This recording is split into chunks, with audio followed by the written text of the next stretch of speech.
خیر دے، میرے خط کے اقتباسات پر فتویٰ جاری کیا ہے، اور اس نے لکھا ہے کہ لینے اور دینے والوں کے دلائل قوی ہے اور منع کرنے والوں کے دلائل پی کے کمزور بیکار ہے، فضول ہے، منع للخیر ہے نا۔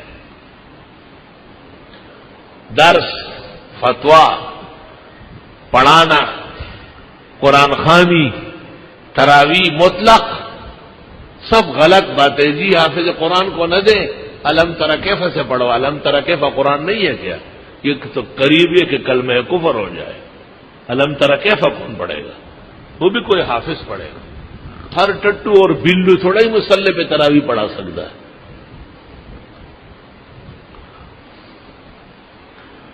یہ بات میں نے اس لیے کہی کہ ہمارے حفاظ بھائیوں کے ساتھ زیادتی ہو رہی اور بلا دلیل و برہان کے ان کو رگڑا جا رہا ہے، اور عوام کے ہاتھوں میں گستاخی کا چھرا دیا جا رہا ہے کہ دیکھیں ہم تو آپ کے پیچھے پڑتے ہیں مگر آپ نے کچھ لینا نہیں۔ کیوں؟ وہ آپ کے ہاں بدکاری کرنے آیا ہے کیا؟ اس نے اللہ کے نبی کے مصلی پر آپ کو بہترین اجر اور ثواب کما کے دیا ہے، آپ بھی بہترین اجرت، انعام و اکرام سے اس کو مالا مال فرمائے۔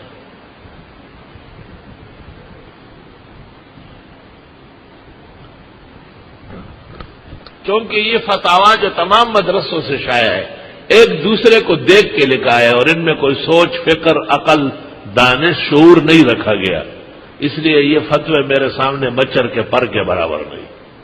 میں ان کو فتوے سمجھتا ہی نہیں ہوں، میں ان کو اخبار جنگ کے صفحے سمجھتا ہوں۔ جب میری تحریر ان کے اوپر آ جائے گی تو جیسے چڑیا ہے باز کے سامنے تتر بتر ہو جاتی ہے۔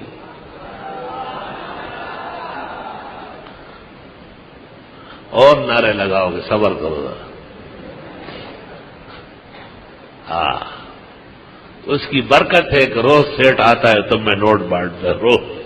یہ تقریروں سے اس کو جوش آیا ہوا ہے، کہتے رات کو پھر آ رہا ہوں۔ میں نے کہا آؤ، روز آؤ۔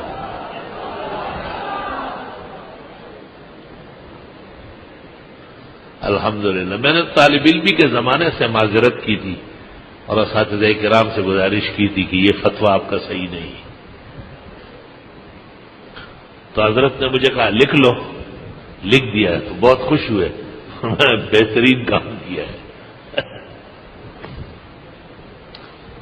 یہاں ایک بات امانتاً یاد رہے، اس فتوے کا لکھنے کی وجہ یہ قرآن خوانی یا تراویح نہیں ہے۔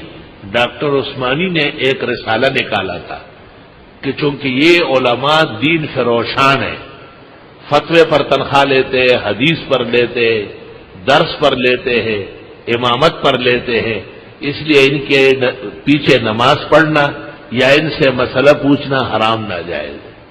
ڈاکٹر عثمانی کا رسالہ ہے، اس کو میں نے بنیاد بنا کے یہ سب کچھ لکھا ہے، اور اس میں نے تمام چیزیں جو اس نے زندیق نے اس کو نشانہ بنایا اس کو جائز کرنے کی پوری ایڑی چوٹی کا زور لگایا، اور پوری امت کے اکابر و اصاغر کی تحقیقات پیش کیے۔ بخاری نے حسن بصری سے یہاں تک نقل کیا ہے کہ ہمیں کوئی معتد بھی عزت والا آدمی معلوم نہیں ہے جو ناجائز کہتا ہو۔ آخری بات سن لو، ابھی 27 کو حرمین شریفین میں قرآن خوانی تراویح کا ختم ہوگا، آپ ذرا اس رات کو دیکھ لیں، تب پروگرام دیکھیں، اعلان ہوتا ہے مراکش کے بادشاہ کی طرف سے مرسڈیز گاڑی 4 فلاں جگہ، یہ نمبر، یہ چابیاں امام سدیس کے لیے، فلاں شہزادے کی طرف سے عزیزیہ میں 3 ایکڑ پر مشتمل محل، قرآن پڑھنے کی سلے میں چابی اور کاغذات حاضر ہیں، ان کا سیکرٹری آ کے وصول کرے۔ گاڑیاں، سونے کے بکسے، حنابلہ کے مذہب میں کعبے کے بالکل سامنے، یہ دلیل صحت ہے الحمدللہ۔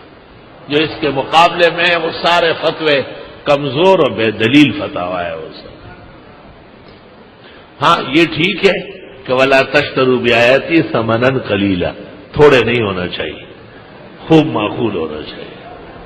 اس لیے وہ سونے کے بکسے اور کوٹیاں، محلات، بنگلے مرسڈیز گاڑی اور پتہ نہیں دنیا کے کتنے سرمائے، کتنے بینک بیلنس ان کے سپرد ہو جائے، ہر ختم پورا بادشاہوں کے ناموں کا اعلان ہوتا ہے کہ شاہ فہد کی طرف سے یہ، شاہ عبداللہ کی طرف سے یہ انعام و اکرام آیا ہے۔ تو اللہ نے کیسے مالا مال کیا ہے۔ اور جو لوگ کہتے ہیں کہ یہ ناجائز وہ ناجائز، انہیں کتنی دقتیں پریشانیاں درپیش ہے، کیونکہ اس میں قرآن اور پڑھنے والے کی اہانت کا پہلو ہے، اور اس میں قرآن اور پڑھنے والوں کی عظمت کا پہلو ہے۔ جو قرآن اور پڑھنے والوں کو عظمت دے گا اللہ اسے عظیم بنائے۔